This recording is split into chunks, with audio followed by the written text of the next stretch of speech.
vous expliquer, je vais essayer de vous expliquer à propos d'un sujet, d'un domaine qu'on a créé avec Michel Dancourt, un certain nombre de problèmes et de manières de fonctionner dans le domaine de la recherche que vous soupçonnez probablement.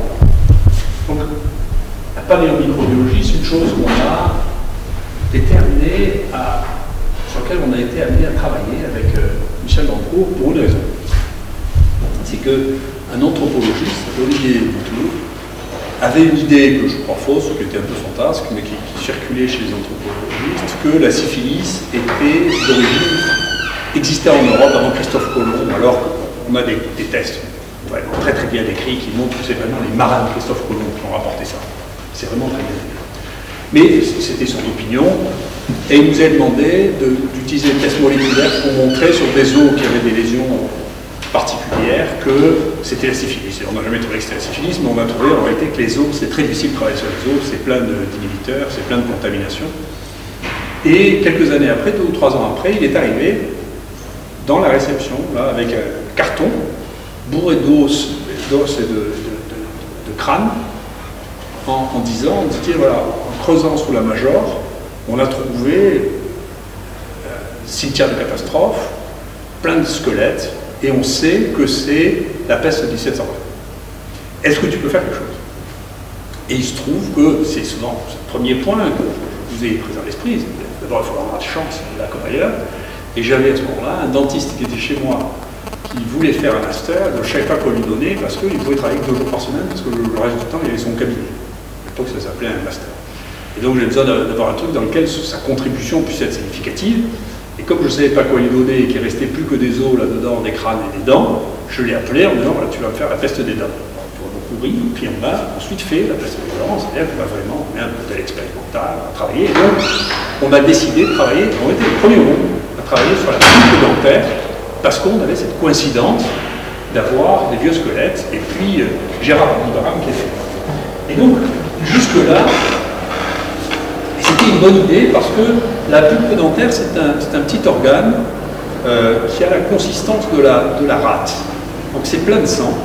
Et donc si on prend ça, c'est relativement protégé de l'environnement. Et donc il reste une espèce de petit prélèvement sanguin là-dedans. Et donc s'il y avait des bactéries, quand les gens sont morts, eh bien, on peut trouver ça à l'intérieur des. C'est une technique, alors je peux vous dire, c'est une technique, on fait ça, je ne vais pas vous mettre le film, ça serait trop long, mais c'est une technique qui a très bien fonctionné et qui est utilisée, on a vraiment été les premiers à utiliser ça, et qui est utilisée maintenant pour une quantité de gens qui font de la génétique dans le monde pour l'identification des animaux, des humains ou des maladies qui vont avec.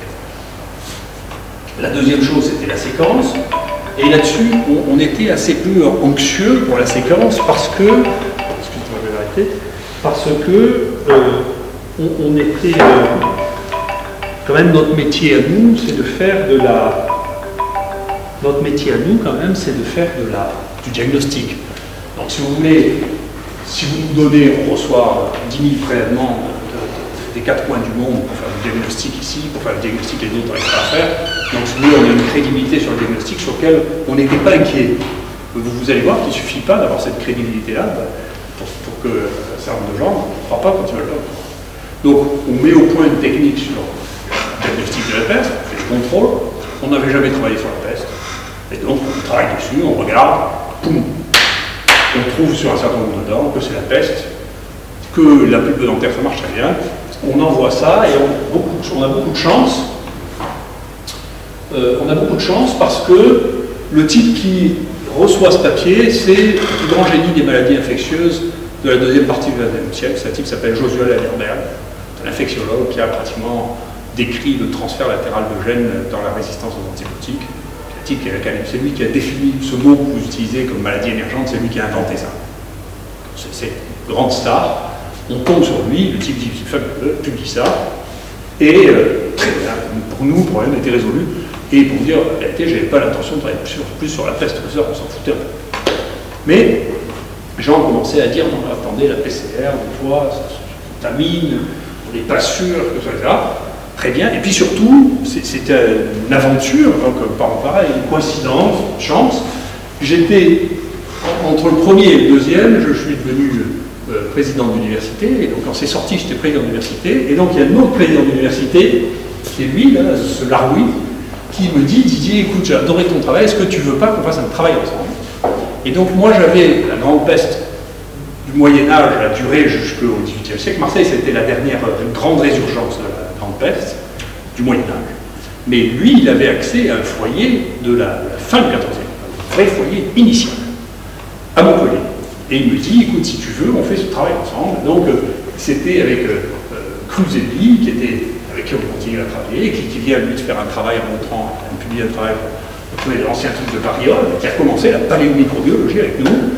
Donc Laroui, qui était président de l'université de Toulouse, donc c'était amusant, pendant qu'on était, on se faisait chier à ces réunions de présidents d'université, on discutait de sciences, on a essayé de faire ça ensemble. Et donc on a fait un deuxième papier en PNS, pareil, édité, et puis à cette occasion, j'ai inventé un truc pour que les gens ne disent pas qu'il était possible qu'on soit contaminé, c'est qu'en général, si vous êtes contaminé, c'est parce que vous avez fait de la PCR avant. C'est assez rare, il faut avoir des productions de microbes extraordinaires pour arriver à se contaminer, si vous voulez, sans avoir fait de PCR. C'est vraiment un travail comme un cochon. Donc, la première fois, on n'avait pas du tout travaillé avec Yersinia pestis, et la deuxième fois, on ne pouvait pas réutiliser la première PCR qu'on a faite, et donc, pour faire ça, au début, je n'avais pas appelé PCR suicide, j'avais appelé PCR Kleenex, puis après, je me suis dit, on va avoir des trucs de trademarks. C'est-à-dire, c'est une PCR, vous voulez tester et vous la jetez. Et donc, vous ne pouvez pas avoir de contamination parce que vous n'avez utilisé ça qu'une seule fois. Qu'elle marche ou qu'elle ne marche pas. Et c'était devenu très facile puisqu'on avait les génomes entiers, donc on pouvait en faire autant qu'on voulait. D'accord? Et donc j'ai appelé ça PCR suicide, et on était content, on a dit, mais toi. Et pendant ce temps-là, un Anglais vient chez moi, s'appelle Prentice, c'est dernier, pour apprendre la technique, très bien, on apprend la technique, on lui montre comment faire, etc. Il rentre chez lui et il commence à faire ça, et en réalité il n'avait pas de dentiste. En réalité c'est extrêmement compliqué de faire comme nous on fait les dents. Il faut un dentiste, on coupe ça au milieu, voilà, la roulette et machin et tout, écarter, choisir les dents, c'est un vrai travail de dentiste.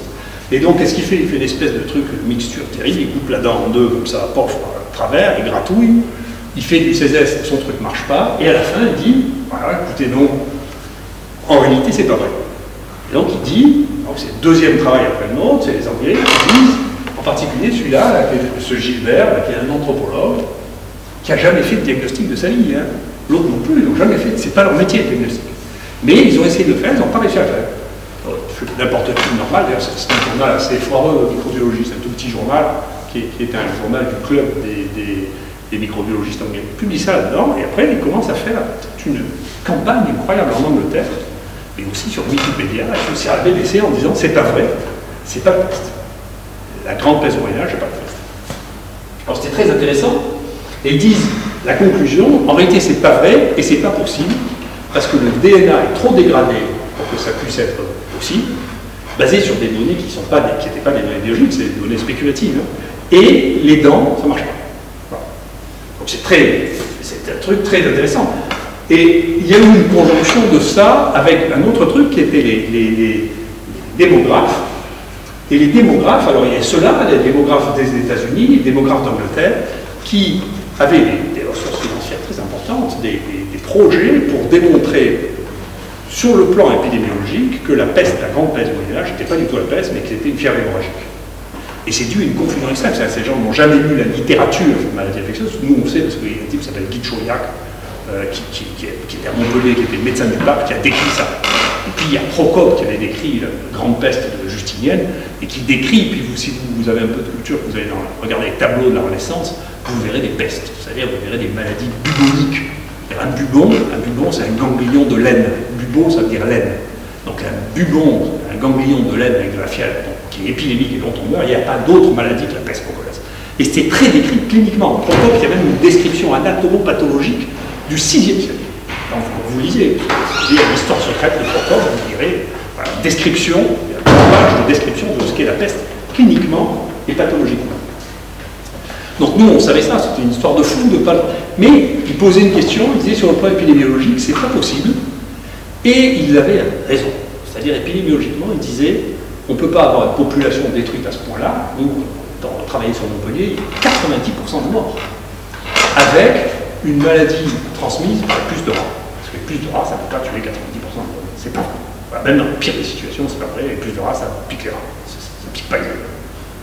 Ça les pique occasionnellement. Donc donc ça peut rendre compte de cas sporadiques ou de cas sporadiques groupés, mais pas de monstruosité pareille, d'autant qu'à l'époque, la migration des rats vers l'Europe du Nord était très faible et que la vitesse de transmission de la peste a été absolument nulle. Et donc, il y avait une vraie question qui était posée. Donc, du coup, les types disaient c'est pas ça. Donc après, les Anglais, ils ont contacté la BBC est venue ici, ils ont interviewé, et à la fin, ils ont dit c'est pas vrai, c'est comme c'est pas vrai. Donc c'est très intéressant, ils ont regardé pendant 10 ans sur Wikipédia, un truc et c'était assez intéressant. On ne pouvait plus rentrer, nous, dans Wikipédia pour donner des données supplémentaires. Wikipédia, ils disaient c'est pas vrai. Bon, très bien. Nous, pendant un temps, c'est embêtant, mais enfin, quand on veut faire les choses en premier, ça arrive.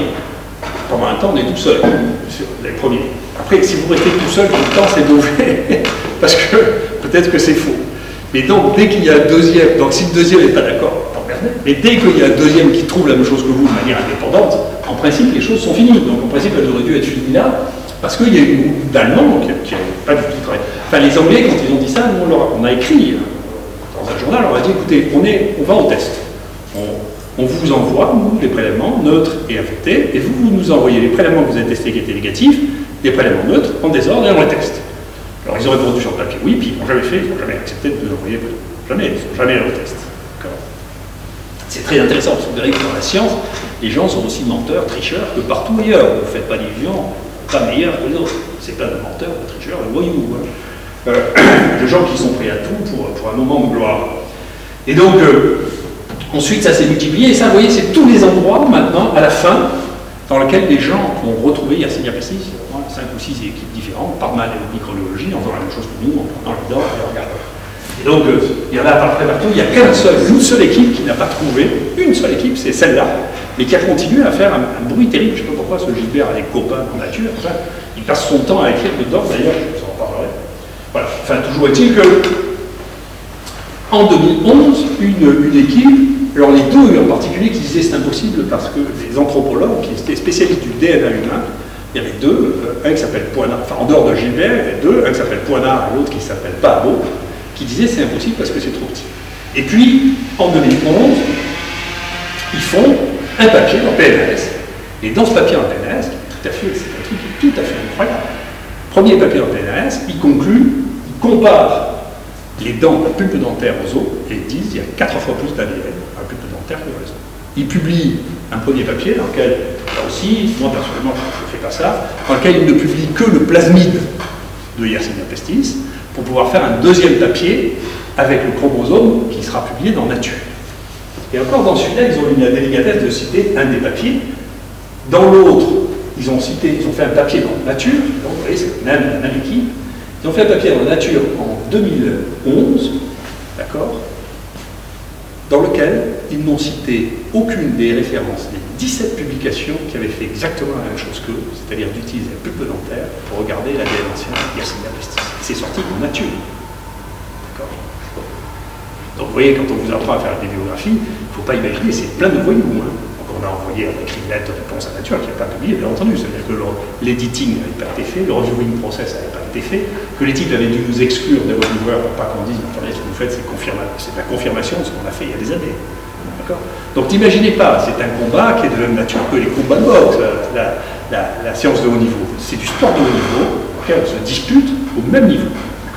Et les gens trichent comme ailleurs. Donc nous, on a continué à faire différents travaux et on a regardé ce que c'était cette histoire de taille et de dégradation de taille. Et bien entendu, c'est entièrement faux. Tout ça est basé sur, bien sûr, que l'ADN se dégrade. D'abord, il ne se dégrade pas dans les bactéries, bien sûr, comme chez l'homme. Parce que les bactéries, Yersinia pestis, par exemple, c'est une bactérie que vous pouvez, nous, on l'a mesurée. On peut mettre ça pendant 1 an et demi dans du sable, on les ressort, on les cultive, elles sont toujours vivantes. Donc leur ADN est entier. Vous mettez un homme, vous reprenez son ADN 1 an et demi après avoir enterré, il n'est pas exactement pareil. Donc vous ne pouvez pas comparer les hommes et les bactéries. Les bactéries qui restent maintenant, nous, on a travaillé sur des coprolites, sur des bactéries, on a réussi à cultiver des bactéries qui étaient dans des coprolites depuis 700 ans. Donc là vous ne pouvez pas comparer. Là, et d'autre part, bien entendu, quand vous faites une partie de l'ADN se dégrade, mais quand vous faites de la PCR, vous savez, quand vous amplifiez 20 à 30 séquences au milieu de dizaines de milliers de séquences, toutes les séquences ne se dégradent pas au même moment, et donc même s'il y a très très peu de séquences, vous pouvez les avoir. Mais même quand on a regardé, en réalité, c'est tout simplement, c'est pas vrai. Le coût des petites tailles, c'est pas vrai. Et donc ça a été confirmé très récemment par les gens du Sanger Institute, qui a deux grands instituts trucs. Eux, ils ont travaillé sur des dents du néolithique. Nous, on a fini par faire du néolithique aussi avec dans les dents. On va trouver Bartonella Quintana. Eux, ils ont fait le tartre, ils ont enlevé le tartre des dents de gens du néolithique et ils ont regardé le changement du microbiote des dents au fur et à mesure du temps et ils ont amplifié exactement la même taille que ce qu'on fait avec le CSS maintenant. Donc, toute cette histoire de la taille, c'était un fantasme délirant de gens qui avaient des résultats négatifs. Et ça a été promu dans la littérature pendant 15 ans. Ça a empêché les gens de travailler pendant 15 ans parce qu'il y a des gens qui ont décidé que ce n'était pas possible. Vous voyez, ça c'est des tableaux de voyage, c'est beaucoup des Saint-Sébastien qui a servi d'image à la peste. Si ça c'est pas la peste, vous savez quand même, il ressemble beaucoup, c'est l'image de la Renaissance. Et alors pourquoi ce Gilbert, c'est lui qui fait la police, à chaque fois l'interview, je ne sais pas pourquoi, à chaque fois on lui demande est-ce que c'est vrai, c'est pas vrai, il dit toujours que c'est pas vrai. Vous voyez, je sais pas, les gens qui sont pour la stabilité, si vous voulez. Et y compris, il y a un malheureux qui a publié un truc sur la mort de Toutankhamon dans la PCR qui a trouvé qu'il n'y avait pas paludisme. Je ne sais pas s'il est mort du paludisme, il a dit c'est pas vrai. Quand les premières études ont été faites qui montraient qu'il y avait des séquences de Néandertal chez les hommes, il a dit que c'était pas vrai. Donc si vous voulez, c'est lui qui fait la police qui dit que c'est pas vrai, il se trompe tout le temps. Ce qui n'est pas très grave.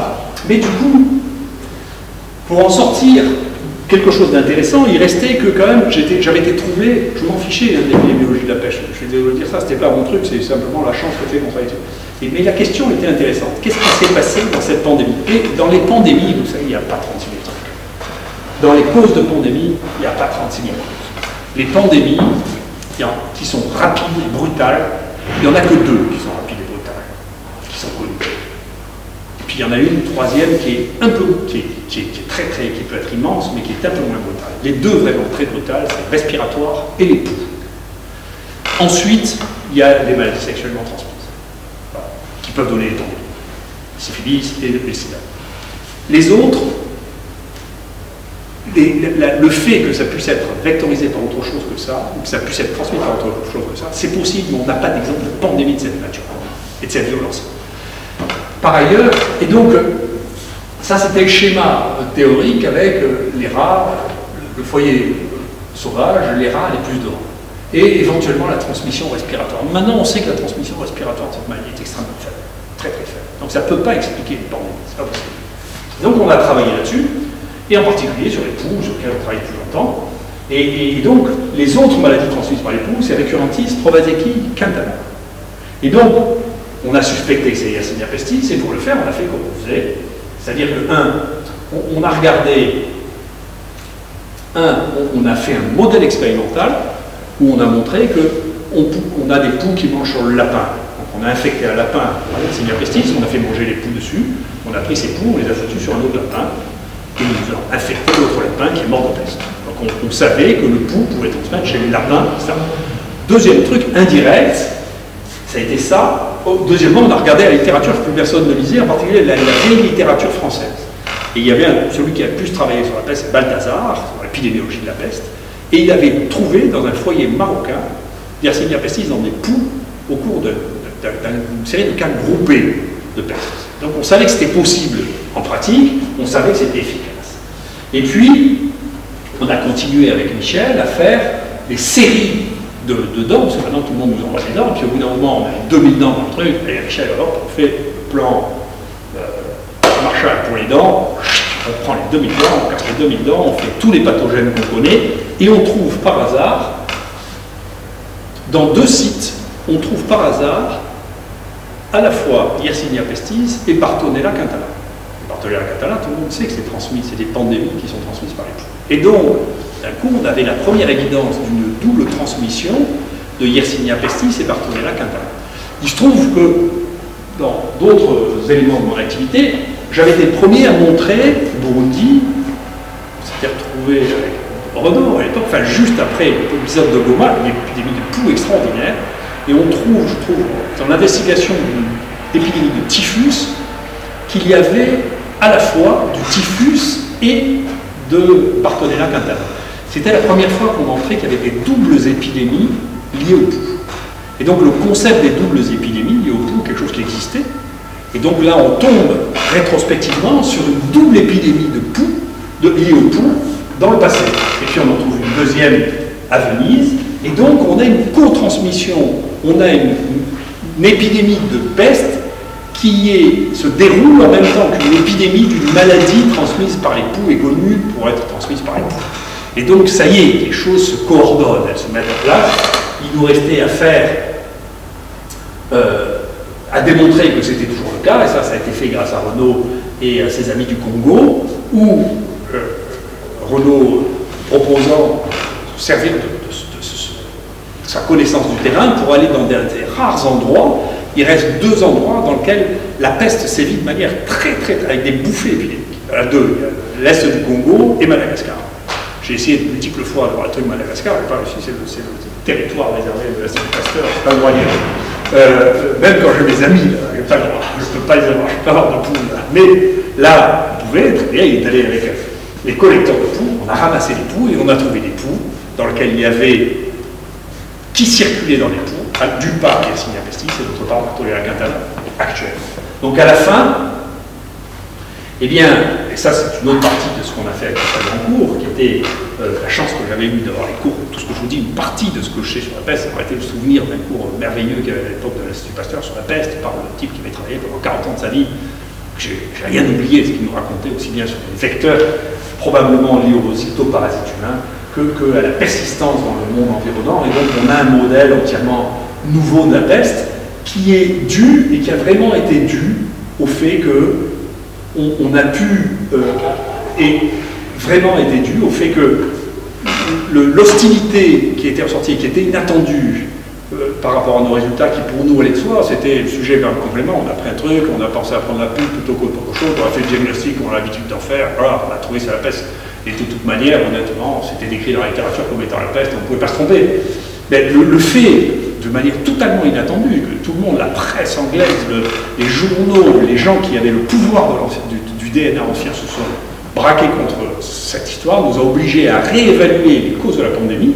Et je pense qu'on a expliqué ce qu'étaient les causes de la pandémie, c'est-à-dire que ces 2 pandémies ont été liées à la transmission par les poux, et que c'est les ectoparasites de l'époque qui ont transmis ça, et c'est simplement parce que l'on n'a pas de mémoire, parce que quand on a de la mémoire et qu'on regarde ce qui s'est passé, et la manière dont on décrivait la vie sociale jusqu'au XVIIIe siècle, eh bien, tout le monde dans la vie sociale, parmi les règles de politesse, il était de ne pas se gratter les piqûres de poux, et de ne pas écraser les poux en public, et pendant qu'on avait les poux. Donc ça fait partie des règles que Washington lui-même a établi quand ils ont créé les États-Unis, dans la manière dont on devait se comporter en public. On ne devait pas s'écraser les poux, ni se gratter en public, parce que tout le monde avait des poux.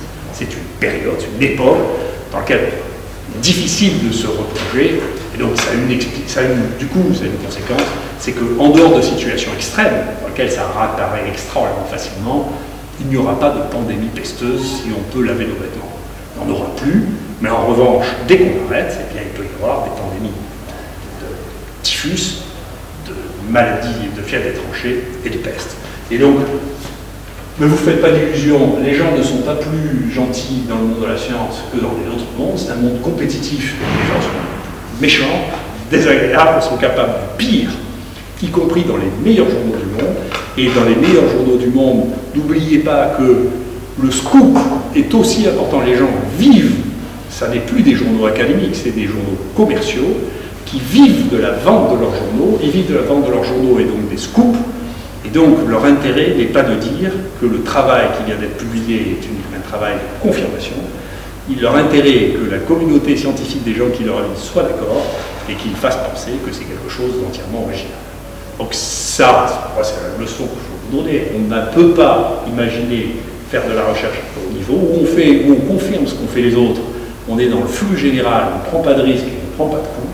Et si vous décidez de faire quelque chose qui est original, que les autres n'ont pas fait avant vous, et qui est contraire aux théories qui sont les plus en vogue, eh bien, il faut être prêt à résister beaucoup, parce que sinon, on n'est pas capable de faire. C'est ça que je voulais vous dire à propos du travail de groupe. Il faut avoir la chance. Très bien.